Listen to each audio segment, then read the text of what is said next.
ভূমিকম্প শুরু হতেই সবকিছু ধসে পড়ল। তাকিয়ে দেখেই আমার মেয়েটা কনক্রিটের নিচে চাপা পড়ে আছে। কান্না ভেজা কণ্ঠে এই কথাগুলো বলছিলেন মা আলেকজান্দ্রা পেড্রেরো। তবে সব শঙ্কা দূর করে অভাবনীয়ভাবে ধ্বংসস্তূপের নিচ থেকে জীবিত উদ্ধার করা হয়েছে তার ১৪ বছর কিশোরী কন্যাকে।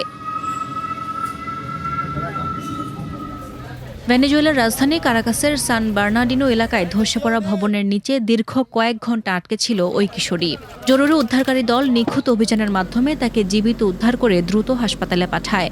বর্তমানে সে চিকিৎসকদের পর্যবেক্ষণে রয়েছে। মার্কিন ভূতাত্ত্বিক জরিপ সংস্থা জানায়, উত্তর ভেনেজুয়েলায় মাত্র কয়েক সেকেন্ডের ব্যবধানে ৭.২ এবং ৭.৫ মাত্রার দুটি শক্তিশালী ভূমিকম্প আঘাত হানে। এতে কারাকাস সহ ৬টি রাজ্যে ব্যাপক ক্ষয়ক্ষতি হয়েছে। এ পর্যন্ত ৩২ জনের প্রাণহানি এবং ৭০০রও বেশি মানুষ আহত হওয়ার খবর পাওয়া গেছে।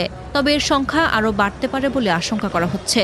ধ্বংসস্তূপের নিচে আরও কেউ আটকে আছেন কিনা তা নিশ্চিতে উদ্ধার অভিযান এখনও চলছে। সাদিয়া ইয়াসমিন, প্রথম আলো।